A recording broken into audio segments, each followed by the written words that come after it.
الرحمن الرحيم الحمد لله رب العالمين والصلاة والسلام على رسول الله وعلى آله وصحبه أجمعين سبحانك لا علم لنا إلا ما علمتنا إنك أنت العليم الحكيم رب اشرح لي صدري ويسر لي أمري واحلل عقدة من لساني يفقه قولي اللهم زدنا علما وارزقنا فهما.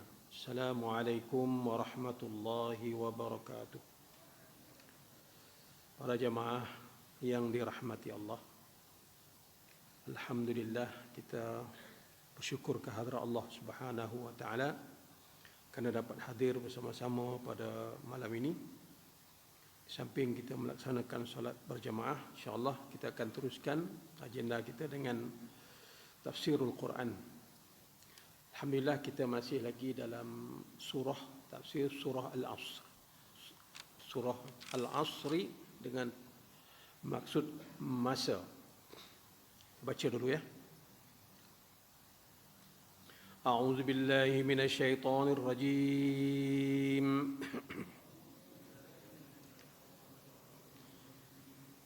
Bismillahirrahmanirrahim. Wal 'asr innal insana lafi khusr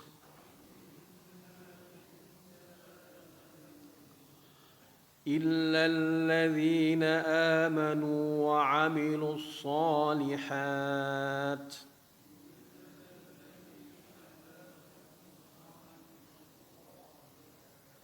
وتواصوا بالحق وتواصوا بالصبر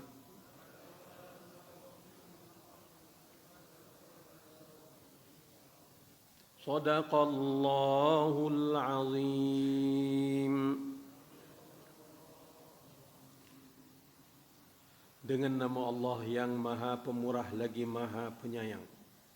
Demi masa, sesungguhnya manusia berada di dalam kerugian kecuali orang-orang yang beriman dan mengerjakan kebajikan serta saling menasihati dengan kebenaran dan saling menasihati dengan kesabaran. Shadaqallahul azim.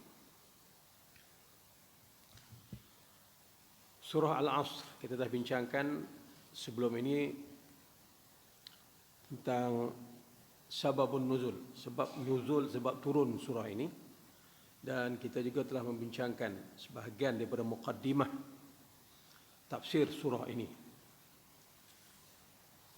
Seperti mana surah-surah yang diturunkan di Makkah ataupun suar Makkiyah, pokok persoalannya ialah tentang tauhid, tentang Allah. Jadi dalam surah ini Allah Subhanahu wa taala berfirman dengan dimulakan firman-Nya dengan wawul qasam, waw sumpah, wal asri, demi masa. Seperti mana lazim bila Allah Subhanahu wa taala menyebut ataupun memulai surah dengan waw sumpah ataupun wawul qasam, menunjukkan bahawa selepas itu ada mesej yang sangat besar, ataupun surah ini membawa mesej yang sangat besar. Jadi antara mesej besar yang disampaikan oleh Allah dalam surah ini ialah berkaitan dengan masa, yang mana kita dah jelaskan lagi itu. Antaranya Allah Subhanahu wa taala menyebut masa itu dalam surah Al-Mu'minun ayat 44, waja'alnahum ahaditha. Kami jadikan dalam perjalanan masa itu peristiwa ataupun cerita ataupun kisah-kisah perjalanan hidup manusia. Di dalam perjalanan masa itu, maka di situ berlakulah episod-episod kehidupan manusia. yang dibahagi oleh Allah dua golongan manusia dalam episod perjalanan masa kehidupan itu, sama ada mereka yang beriman, jalan kehidupan mereka dan kesudahan mereka, dan jalan orang-orang yang kufur, keadaan hidup mereka, perjalanan hidup mereka dan kesudahan mereka. Itu sebab Allah Subhanahu wa taala menarik perhatian kita dalam surah ini dengan wawul qasam, waw sumpah, wal asri, demi masa. Dalam perjalanan masa, sejak Allah menciptakan alam ini, Allah Subhanahu wa taala menggambarkan dalam ayat Al-Quran tentang peristiwa-peristiwa dua golongan manusia tadi. Bagaimana mereka melaksanakan kehidupan ini yang kita sebut begitu al-waqtu huwal hayah. Dalam Islam menjelaskan masa itu adalah kehidupan. Masa itu adalah nyawa.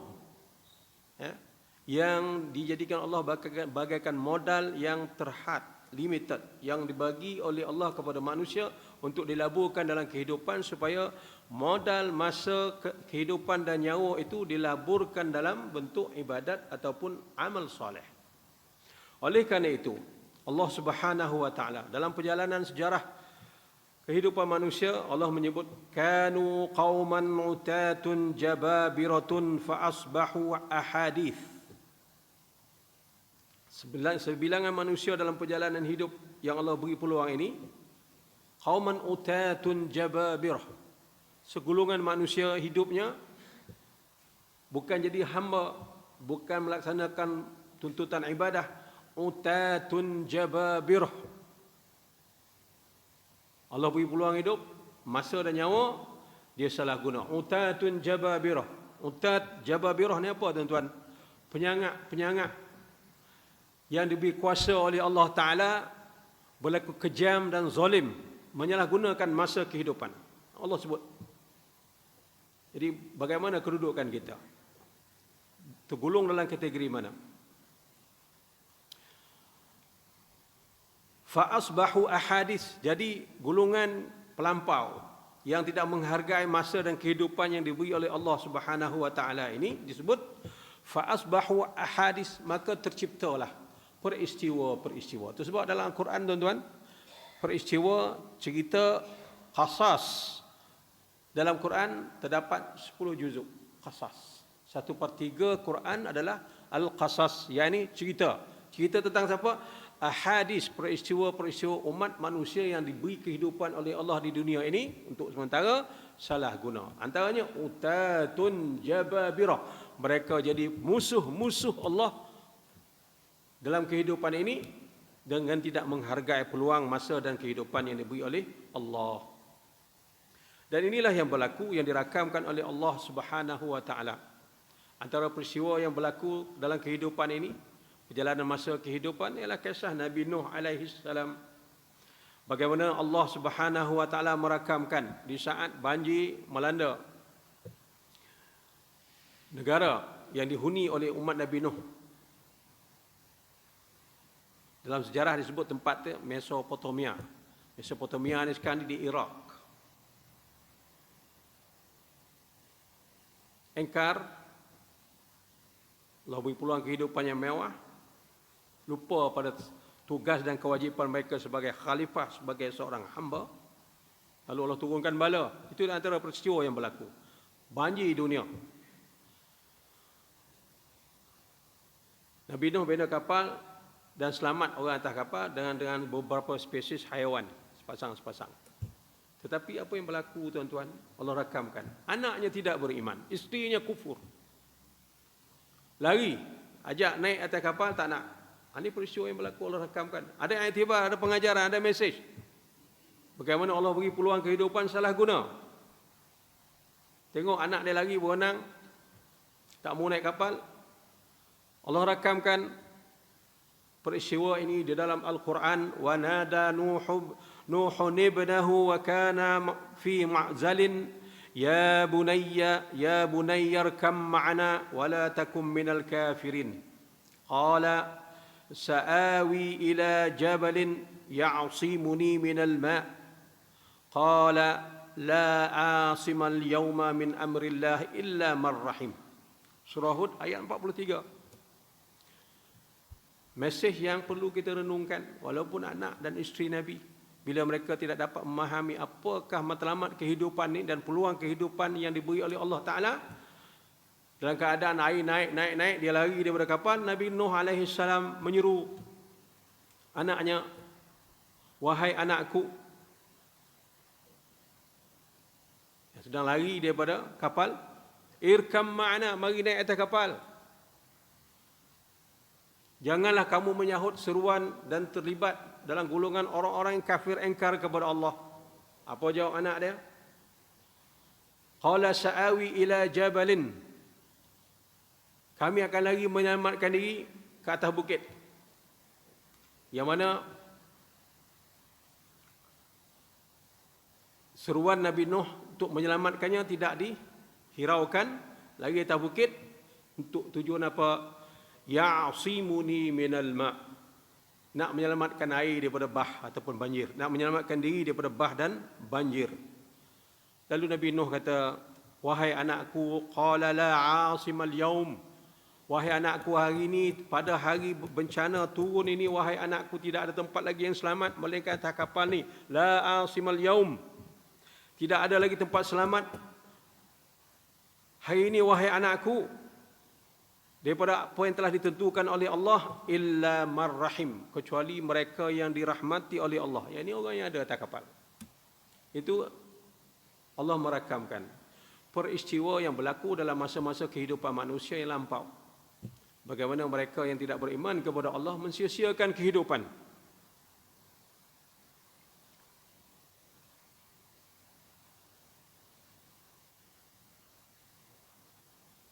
Jadi manusia lupa bila diturunkan bala, bencana, musibah oleh Allah Subhanahu wa taala, sebahagian manusia kufur, tak mau kembali kepada Allah, terus dalam kekufuran. Inilah yang disebut oleh Allah dalam Al-Quran dalam perjalanan hidup manusia. Falaula iz ja'ahum ba'suna tadarra'u walakin qasat qulubuhum wa zayyana lahumus syaitan ma kanu ya'malun. Surah Al-An'am ayat 43. Tetapi kenapa mereka tidak memohon kepada Allah dengan rendah hati ketika seksaan kami datang menimpa mereka? Bahkan hati mereka menjadi keras dan syaitan pun menjadikan apa yang mereka lakukan terasa dan ternampak indah pada pandangan mata mereka. Sebahagian perjalanan peristiwa kehidupan manusia dalam rentasan masa kehidupan yang diberi oleh Allah Subhanahu wa taala.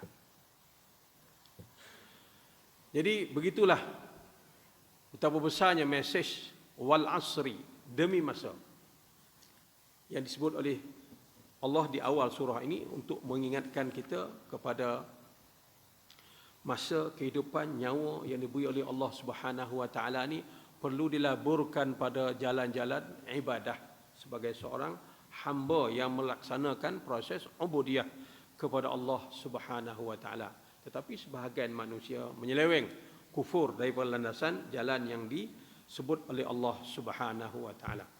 Jadi masa adalah satu aset besar yang Allah beri kepada manusia dan dia adalah terhad.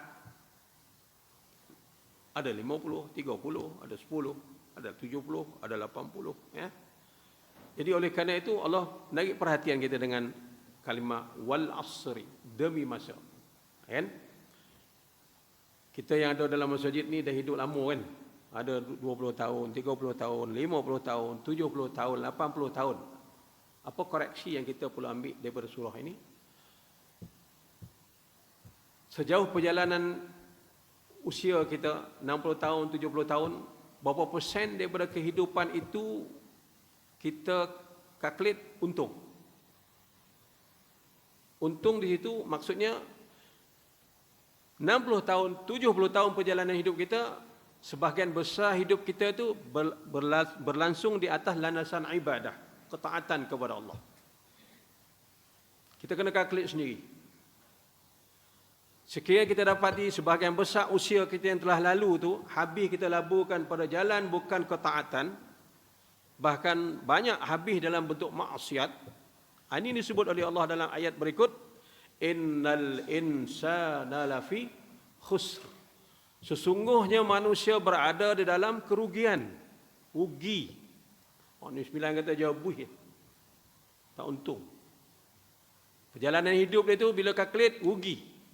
Sebab sebahagian usia yang diberi oleh Allah Ta'ala habis begitu saja. Sia-sia contoh dia.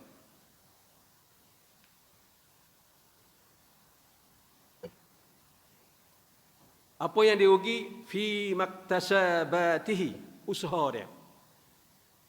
Tuan-tuan, bila sebut muktasabat, usaha amal kita. Bila kita buat sesuatu yang disebut oleh Nabi SAW, innamal a'malu binniyat. Ibadat kita, perbuatan kita, pekerjaan kita dikira sebagai amal soleh bila niat betul. Nak buat apa ni? Dapat duit, nak boleh apa? Kereta tujuan apa? Biar senang kita nak guna untuk ibadat, gunakan untuk kebajikan. Niat betul. Apa guna usia muda? Apa guna kecantikan? Apa guna kesihatan? Niat dia untuk buat kebajikan kepada Allah dan ibadat. Contohlah. Usaha, muktasabat. Di mana selama ini kita gunakan? Usaha kita, keuangan kita, usia kita, kesihatan kita, kuasa kita, pengaruh kita. Kita letakkan di mana? Ke dalam game-game yang ada hari ini. Yang disebut oleh orang hari ini. Keheboh dengan berpoya-poya dengan kehidupan kemewahan dunia. Habis begitu saja. Itu maksud dia. Semak balik. Kalkulat balik. Sebab kalaulah 60 tahun, 70 tahun perjalanan usaha kita itu niatnya bukan kerana mencari keredaan Allah, maka dia bukan ibadat, dia jatuh dalam maksiat. Kalau 60 tahun perjalanan usia kita muktasabat, amal kita jatuh dalam konteks yang sedemikian, alangkah malangnya kita sudah berada di ujung usia, ujung nyawa. Itu maksud dia. Allah menarik perhatian kita supaya kita insaf. Kita berdiri hari ini 60 tahun yang dulu berantakan, habis begitu saja. Tak sia-sia kau tuan-tuan. Mati sedang menunggu kita esok atau lusa. Itu Allah Ta'ala kata lafi khusr. Kebanyakan manusia dalam kerugian. Itu satu muktasabat, usaha dia. Yang kedua, makanatahu, kedudukan dia. Sebagai pegawai kerajaan, sebagai ketua kampung, sebagai bapa, sebagai isteri, sebagai anak, sebagai rakyat, ya, sebagai pekerja, sebagai bos, sebagai CEO, sebagai menteri besar, sebagai wakil rakyat, sebagai esko. Kalaulah semuanya itu kita rebut, kita habiskan dengan niat bukan untuk Allah, Allah Ta'ala kata lafi khusr, kamu dalam kerugian. Sebab tuan-tuan, 60 tahun punya amal, kedudukan yang kita gunakan ini akan dihitung di hadapan Allah di padang mahsyar satu persatu. Itu maksud rugi di situ. Hari ini tak apalah. Kita boleh buat apa sesuka hati, tak ada orang nak audit kita, tak ada orang nak check kita. Tak ada orang dapur pada SPRM dan sebagainya. Tapi amat kedudukan yang kita gunakan hari ini akan dihitung di hadapan Allah. Rugilah orang yang mensia-siakan kedudukannya. Apa saja jawatan kita atas dunia ni tuan-tuan, kita sebagai hamba Allah, kita adalah sebagai facilitator, pemudah cara. Berapa banyak orang salah guna kedudukan dia. Dengan kedudukan dia itu dia buat jahat lagi, rasuah lagi, buat zalim lagi. Lebih dahsyat. Tidakkah ini menakutkan kita? Kita akan berhadapan kita akan berdepan dengan Allah untuk disoal satu persatu. Ini maksud kerugian di sisi Allah. Lafi khusr. Begitu juga disebut kullu haymanatih, semua yang berada di bawah tangan kita. Kalau hilang sifat amanah, salah guna, menyeleweng, Allah Ta'ala kata lafi khusr. Ingat, kamu berada dalam lingkungan orang-orang yang rugi, kerugian yang disebut oleh Allah tadi. Lafi khusr. Tak samih kita tuan-tuan. Kan? Ada orang tu kata, tak apalah, Pencen zuk duduk masjid. Tak suruh, tak lansai duduk masjid tuan-tuan. 60 tahun punya kejahatan, maksiat yang kita buat, tak boleh tebus dengan duduk 10 tahun dalam masjid. Itu maksud dia. Kamu akan kerugian. Kalau inilah mesej dia surah Asri tuan-tuan. Apa tujuan dia? Supaya kita insaf. Masa yang telah berlalu tak akan kembali lagi. Tak akan dapat kita ambil balik. Jadi apa perlu kita buat? Itu maksud dia surah ni. Apakah tuntutan yang perlu kita laksanakan menurut tuntutan ayat ini? Kita kena insaf. Yang kita buat dulu tu banyak tak senonoh, tak senereh. Nak cover balik macam mana? Itu keutamaan, prioriti yang ada dalam hati kita, dalam pemikiran kita, macam mana kita nak settle benda tu. Supaya kita tak masuk dalam lafi khus, dalam kerugian.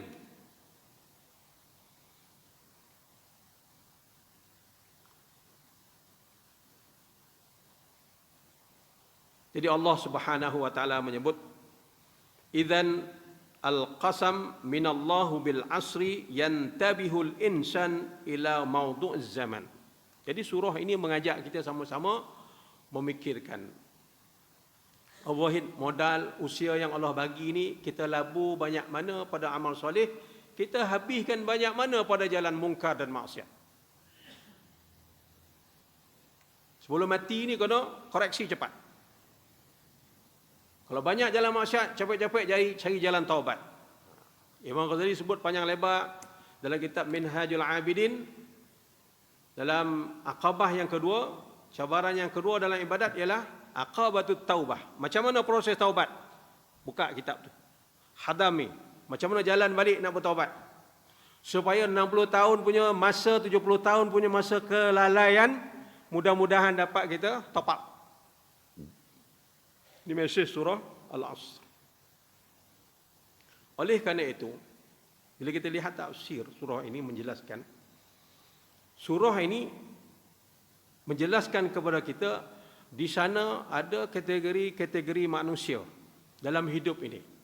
Beberapa kategori manusia. Yang pertama, bila memahami surah ini, lahirlah kategori-kategori manusia yang dikategorikan oleh Allah Subhanahu wa taala. Antaranya lahirlah golongan yang pertama, al-azkiya wal-uqala ya'ishuna al-mustaqbal. Yang pertama, surah ini melahirkan manusia azkiya, yang cerdas pemikiran, cerdik, bijaksana, al-uqala, orang yang boleh berfikir. Sedar dia. Kalau macam tu, ni tak boleh tunggu ni, masa dah hujung. Jadi, ni orang cerdik. Lahir kesedaran ini, ya'ishunal mustaqbal. Dia akan fikir kehidupan masa depan dia lepas ni. Dia akan mati, masuk dalam kubur. Lepas kubur, dia akan berdepan di padang mahsyar. Apa yang dia kena buat? Ya'ishunal mustaqbal. Dia fikir, ya ayyuhallazina amanu taqullah wal tanzur. Wahai orang-orang yang beriman, naklah kamu tengok, perhati, koreksi, ma qaddamat li ghadin. Apakah bekal amal yang kamu akan bawa selepas kamu mati? Ini orang cerdik. Tafsir menjelaskan golongan pertama ni al-azkiya wal uqala. Orang yang cerdik, sedar dan insaf. Dia akan berfikir macam mana nak melansaikan hutang-hutang ini supaya kehidupannya selepas ini damai. Surah ini melahirkan natijah ini. Yang pertama, orang yang cerdik. Yang kedua, wal aqallu aqlan ya'ishu al-hadir. Orang yang kurang sikit, kurang cerdik sikit, dia tak fikir sangat masa depan ni. Dia fikir al-hadir, ya'ishun al-hadir. Dia fikir hari nak buat apa? Nak makan apa? Nak makan kat mana? Lepas ni kita nak makan siapa? Hari ni punya hidup. Ya. Ni aqallu aqlan. Orang yang kurang sikit. Kategori yang kedua. Dia fikir kehidupan semasa ya. Now. Lepas ni itu belakang kira lah. Okey jugalah dia fikir untuk hidup dia semasa. Namun orang yang kedua ni termasuklah orang yang rugi lah. Dia tak kira, dia tak hitung, dia tak koreksi apa yang dia nak buat balik. Yang ketiga, wal aghbiya'u yataghannuna bil madi. Aghbiya, ghabiyun, plural dia aghbiya.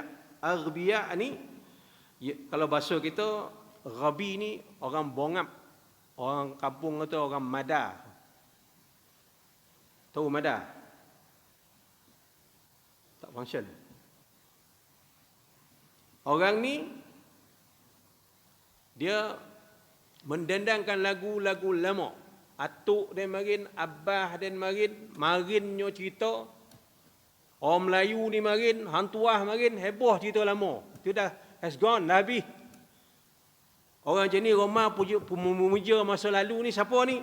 Dalam tafsir ni kata, al-aghbiya, orang bongap. Orang madah. Sebab, kategori pertama ni, kita nak jadi orang cerdas, bijaksana, fikir. Lepas ni kita nak buat apa? Nak buat balik. Tak, dia tak fikir. Marinlah kau nak tahu, marinnya cerita kan. Zaman Perancis naik, buka Pulau Pinang main. Itu sejarah, sesekali boleh dah cerita. Kan?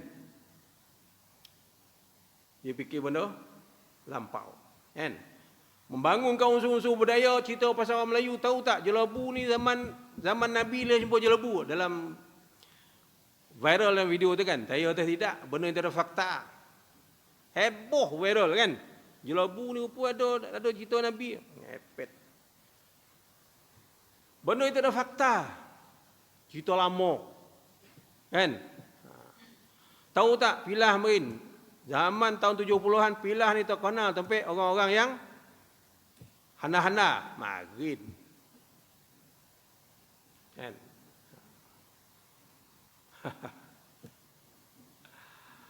Allahu Akbar.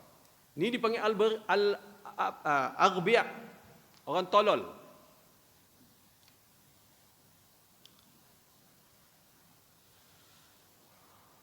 Jadi kita nak jadi yang mana?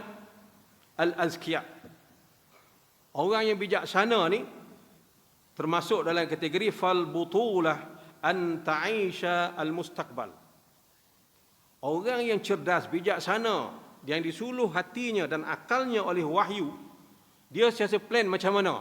Hari ni pasal apa orang Melayu jadi macam ni? Kita nak lahirkan anak-anak kita jadi pemikir, penyusun, pemimpin besar.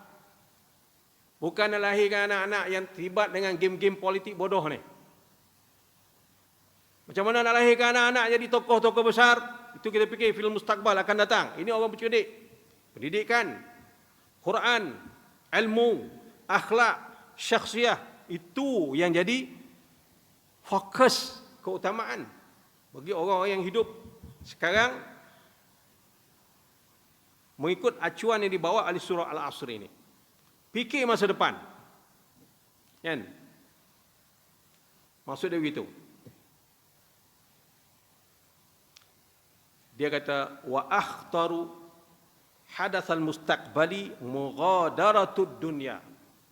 Isu masa depan dalam konteks peribadi kita, personal kita, isu masa depan yang paling besar ialah mughadarah ad-dunya.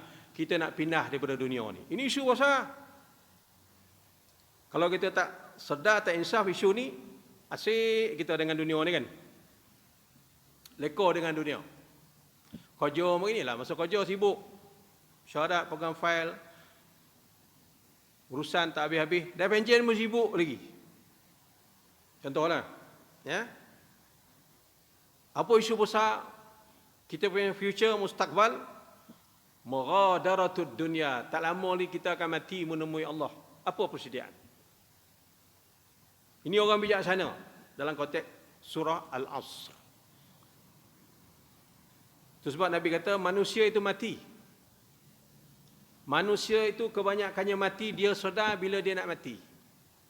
Dia nak mati pun sedar, oh batu, ada azab kubur, ada malaikat maut, baru sedar. Hidupnya, Nabi kata dia mati, tak sedar, tak insaf, tak gunakan kehidupan ini untuk jadi hamba Allah.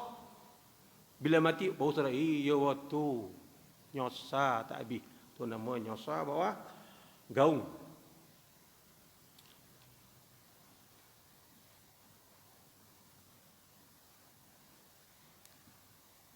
Ini yang disebut oleh Allah Subhanahu wa taala dalam Al-Quran, allazi khalaqal mauta wal hayah liyabluwakum ayyukum ahsanu amala.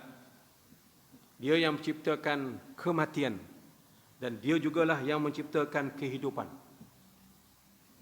untuk tujuan menguji kamu, siapakah di kalangan kamu yang paling baik amal solehnya. Jadi yang paling malang tadi ialah orang yang banyak menyanyikan lagu-lagu lama, cerita-cerita lama. Ini kontra dengan semangat suratul Asr. Sejarah ni kita simpan, kita fahami, tapi sekadar jadi panduan untuk usaha masa depan. Ya. Itu sebab dalam pepatah Arab, kita sebagai insan manusia ataupun sebagai orang, kita berdiri di atas tapak kaki kita sendiri. Pepatah Arab mengatakan, laisal fata may yaqulu kana abi walakinil fata qala ha ana dha. Pepatah Arab kata, bukanlah seorang itu dikatakan pemuda yang bersifat berhati wajar sekiranya dia klaim kana abi wa kana jaddi, abah dia marin, atuk dia marin. Tak. Sekarang apa yang kau perolehi dalam kehidupan kau ini, katakan wahai anak muda. Tengok Islam punya apa kan, semangat. Walakin al-fata man qala ha ana dha. Sekarang ni sampai tugas, peranan dan tanggungjawab saya, zaman saya, tanggungjawab saya dalam memimpin umat ini. Apa persediaan? Itu orang yang memikirkan masa depan sebagai orang yang bijaksana.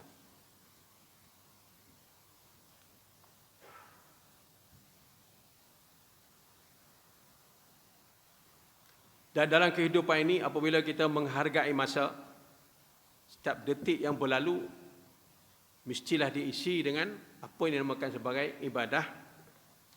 Itu sebab tuan-tuan, bila kita teliti buka balik lembaran ilmu dalam kitab-kitab tasawuf, sebahagian daripada ahlullah,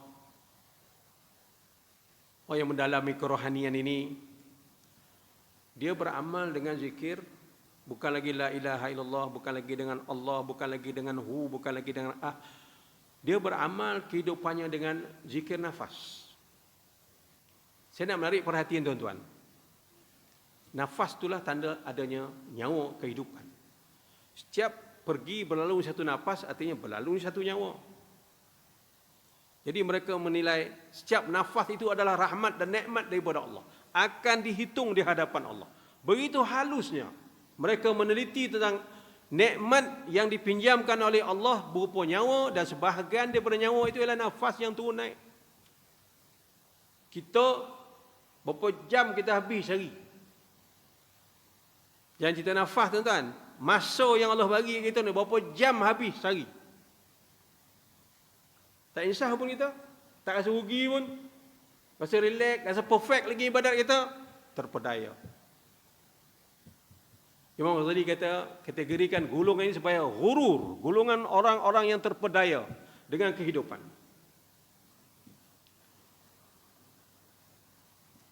Sampai ketikanya detik masanya datanglah kematian. Ketika itu dia kata fa anta amam khiyarain la thalis. Ketika itu kamu berada di antara dua pilihan, tak ada pilihan ketiga. Apa dia pilihan, dua pilihan di saat datangnya malaikatul maut? Pilihan kita selepas itu, imma ilal jannah yadumu na'imuha au ilan nar la yanfadu azabaha. Dua pilihan. Ketika diziarahi, didatangi oleh malaikat maut, sama ada selepas itu kita menuju ke syurga yang kekal nikmatnya, ataupun kita akan dihumbankan ke dalam neraka yang azabnya tidak berhenti. Khiyarain, dua pilihan. Tengok tuan-tuan, surah ni pendek tetapi pengertian, makna dan hakikatnya sangat mendalam dalam kehidupan sebagai seorang hamba. Dan ketika itu kita berhadapan dengan Allah. Tafsir ni kata, fa kaifa idza kana al-istid'a' lil wahidil qahhar liyas'alaka kullu saghiratin wa kabiratin. Bagaimanakah keadaan kedudukan kamu di hadapan Allah? Kamu akan ditanya, disoal oleh Allah Subhanahu wa taala setiap butir dalam kehidupan yang kecil, sekecil-kecil, yang besar, sebesar-besar yang pernah kamu guna, akan dipertikai, dipersoalkan oleh Allah satu ketika nanti. Allah Subhanahu wa taala menyebut, "Fa rabbika lanas'alannahum ajma'in amma kanu ya'malun." Al-Hijj ayat 92-93. Demi sesungguhnya Tuhan kamu akan menyoal kamu terhadap nikmat dan tanggungjawab yang Allah berikan kepada kamu semua dan terhadap semua amalan yang dituntut ke atas kamu. Semua akan ditanya, tuan-tuan. Oleh kerana itu Allah Subhanahu wa taala dalam ayat yang lain menyebut, ayahsabul insanu ayyutraka suda. Ini kelalaian biasa menimpa manusia. Apakah manusia atas dunia ni dalam keadaan mereka lalai banyak hidup dia, kita kata tadi bila koreksi 60 tahun, 50 tahun hidupnya lalai dalam dosa, dalam maksiat, dalam ego, dalam kesombongannya, dalam kemungkarannya. Dia rasa seronok, dia rasa tak ada apa-apa, Allah tempelak mereka. Ayahsabul insanu ayyutraka suda. Adakah mereka menyangka mereka akan dibiarkan begitu saja selepas ini tanpa apa-apa punishment atau tanpa hukuman? Adakah mereka begitu? Allah tempelak jenis manusia yang seperti ini. Kita kena ingat, semuanya akan dihitung di hadapan Allah. Ya? Bila kita tak ingat yang ini, ni. Bila dapat nikmat, kita lupa, dapat kuasa, kita lupa, dapat apa saja dari dunia ni, kitalah orang. Kita lupa, kita akan berdiri di hadapan Allah untuk menyelesaikan urusan ini. Kemudian Allah menyebut orang-orang yang lalai ni, wala tahsabannallaha ghafilan amma ya'malu zalimun innama yuakhiruhum liyaumin tashkhasu fihi al-absar. Ibrahim ayat 42. Janganlah kamu sangka atau buat sangkaan Allahu ghafilan amma yaf'al. Jangan kamu sangka, jangan kamu agak-agak Allah terlepas pandang, lupa terhadap perbuatan-perbuatan kamu atas dunia ni. Jangan sesekali beranggapan begitu. Jadi bila kita faham dan sedar yang ni, kita ingat, banyak salah dah ni, banyak dosa dah ni, banyak tanggungjawab dah hilang ni, banyak apa-apa kita lalai ni. Ingat, kita sedar dan kita insaf. Janganlah orang-orang yang berlaku zalim atas dunia ni, dia ingat Allah lupa, lalai terhadap apa yang mereka lakukan. Biasanya buat jahat, buat dosa ni Allah bagi delay, bagi. Apa sebab? Innama yuakhiruhum. Allah bagi delay, Allah bagi tempoh. Rupanya ada tujuan. Ya. Itu sebab bila buat jahat, buat dosa ni cepat insaf. Ngaku salah. Capek-capek istighfar, minta ampun ke Allah Ta'ala. Ganti balik dengan amal soleh. Cari ilmu. Bangun malam tahajud. Zikir. Cari ilmu-ilmu yang nak kita buat balik ni. Sebab tujuan kita muhasabah tadi, benda yang telah lalu, apa yang kita buat yang telah lalu, perbuatan-perbuatan zalim yang kita telah buat selama ini, dan sampai hari ini Allah tak hukum kita bagi hidup lagi. Kenapa? Innama yuakhiruhum liyaumin tashkhasu fihi al-absar. Bila Allah bagi peluang, tangguh, delay, tak juga berubah, mati, Allah Ta'ala kata, kamu akan berdiri di hadapanku pada suatu hari, yakni mahsyar ataupun kubur, tashkhasu fihi al-absar. Mata kamu akan terbeliak, buntang melihat apa yang pernah disebut oleh Allah Ta'ala terhadap balasan kepada orang-orang yang lalai ketika hidup atas dunia. Tashkhasu absarihim. Mata kamu akan terbeliak buntang melihat kenyataan yang berlaku seperti mana yang disebut oleh Allah sebelum ini yang berupa ancaman. Ini yang disebut oleh Allah Subhanahu wa taala dalam Al-Quran. Bila berlaku saat-saat seperti ini, manusia akan dapat melihat dengan nyata. Lahirlah penyesalan yang sudah tidak ada gunanya lagi. Ya? Okay. Ini kaitan dengan mesej suratul Asri. Jadi bagi kita yang masih hidup, Allah beri peluang hidup ni, kita berpeluang untuk bertaubat. Perbaiki balik masar perjalanan hidup kita yang baki ini, supaya mudah-mudahan boleh cover yang telah lalu. Dengan jalan ilmu. Sebab kadang-kadang banyak orang soal ibadat ni main agak-agak, main tembak-tembak, main rasa-rasa. Rasa selesai dah ni. Rasa lepih dah ni. Rasa cukup dah ni. Kita koreksi dengan detail. Kau dalam bab ni, apa kitab kau baca? Siapa guru kau? Sejauh mana perbahasan kau dalam bab ni? Contoh dalam Fardhu Ain, bab Tauhid. Bab Tauhid ni sampai mana dah kau bahas? Apa kitab yang kau baca? Siapa guru kau berbahas dengan dia, kau bincang dengan dia? Lantih tak soal Tauhid ni? Itu maksudnya. Kadang orang alik masjid tak lansai tau. Ya? Itu maksud dia. Ni mesej suratul Asr. Nak cover balik. Kita bukan cover yang ada hari ni. 50 tahun, 60 tahun dulu tu. Nak cover macam mana? Ini maksud dia. Peluang kehidupan yang Allah bagi, nyawa dan kehidupan ini, supaya kita insaf dan koreksi kelemahan dan kekurangan kita nak balik. Itu maksud dia.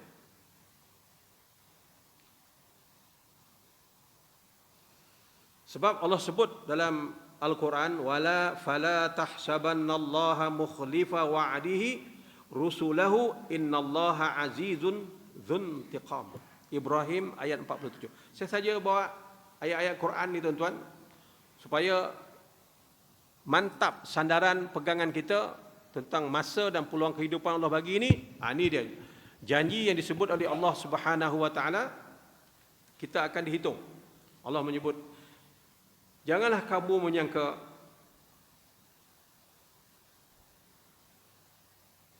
Allah akan memungkiri janjinya terhadap Rasulnya. Jangan kamu menyangka Allah akan memungkiri janji-janjinya terhadap Rasul-Rasulnya yang telah diberikannya. Sebab apa yang dijanjikan oleh Allah kepada Rasul? Kehidupan ini. Wa idh qala rabbuka lil malaikati inni ja'ilun fil ardi khalifah. Itu antara mesej yang Allah pesan bagi pada Rasul. Akan diutuskan di bumi ini khalifah. Sebagai pengganti Allah di bumi, mentadbir bumi, mengurus bumi ini mengikut kehendak dan acuan Allah. Allah tak ubah janji ini. Dan balasannya ditetapkan oleh Allah. Dan Allah tak akan mungkiri janji ini. Kepada janji yang telah disampaikannya kepada Rasulnya. Innallaha azizun. Sesungguhnya Allah maha gagah perkasa. Zuntiqam. Intiqam ni apa tuan-tuan? Zuntiqam ni Tuhan yang sangat pendendam. Sangat menitik beratkan masalah dendam. Zuntiqam. Ngeri tuan-tuan. Hari ini kau cabar Tuhan, lepas ini kau siap. Mana Allah nak beritahu tu? Dendam tu disimpan dan akan dilaksanakannya sampai waktunya. Aziz, Allah maha gagah perkasa, Zuntiqam, dan dia sangat berdendam. Allah Subhanahu wa taala. Oleh kerana itu, peluang yang Allah beri dalam kehidupan ini, supaya kita tak rugi, kita kena ingat Allah Subhanahu wa taala menyebut, wala yaghurrannaka taqallubul ladzina kafaru fil bilad mata'un qalil thumma ma'wahum jahannam wa bi'sal mihad. Ali Imran ayat 196 197. Wala yaghurrannaka, janganlah kamu wahai orang-orang yang beriman, janganlah kamu wahai umat Muhammad terpedaya, terpukau dengan kehidupan yang dilalui, yang dimiliki, yang dikuasai oleh orang-orang kafir di bumi ini, fil bilad. Kita dah sebut lagi itu tuan-tuan, zaman ni memukau pemikiran manusia daripada budak melalui proses budaya fandom. Sebab dalam hidup kita keliling itu tuan, banyak idola yang memukau manusia. Kan?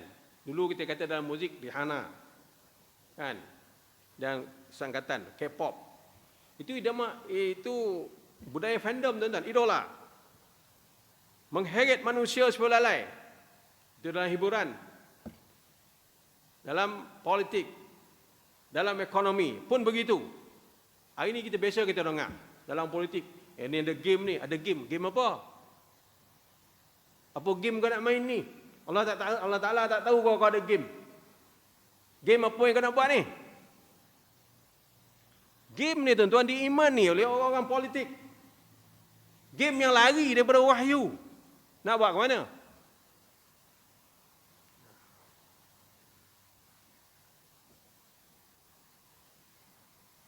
Idola fandom, idola fandom.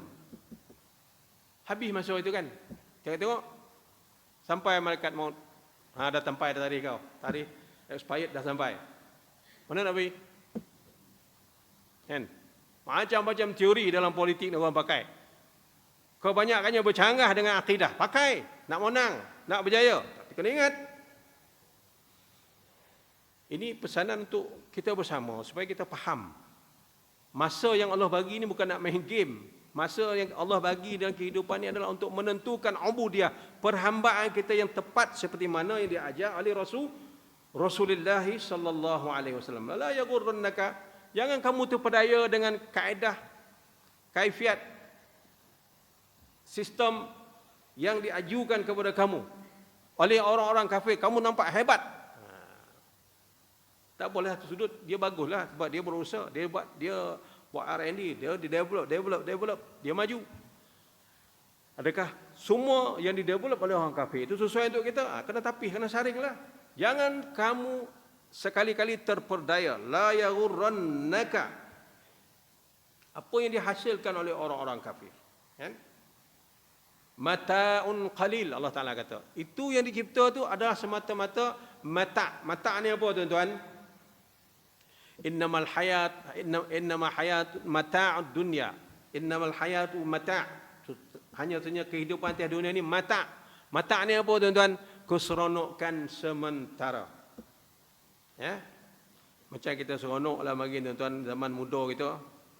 Tengok hari ni kita dah tua. Baru je rasa muda kan.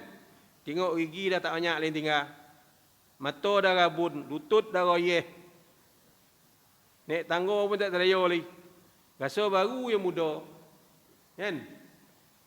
Itu mata'un qalil. Allah bagi sekejap. Rasa. Tak ingat tu dah. Cantu ego itu. Cantu dogi itu. Makin tua makin dogi. Maksud dia lah. Ya.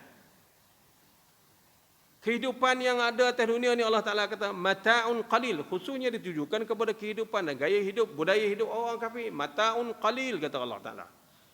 Keseronokan yang sedikit sementara. Kemudian kalau kamu terpedaya dengan ideologi dan ism, fakta dan apa yang dibawa oleh orang kafir, thumma ma'wahum jahannam. Kesudahan mereka ialah neraka jahannam wa bi'sal mihad. Itulah sekeji-keji tempat kembali pada hari yang akan datang. Jadi tuan-tuan jamaah yang dirahmati Allah, setelah dijelaskan tadi kategori-kategori manusia yang lalai daripada mesej iman dan dakwah serta tauhid yang dibawa oleh Nabi dalam Al-Quran ini,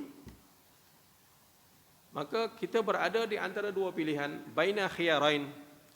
Sama ada kita memilih jalan ini untuk ke syurga, nikmat yang kekal abadi, ataupun kehidupan ini kita biarkan berlalu untuk kita melangkah masuk ke dalam neraka yang azabnya tidak akan berhenti. Jadi sekarang ini pilihan berada di bahu masing-masing sesuai dengan mesej surah ini, supaya kita menghargai masa yang ada.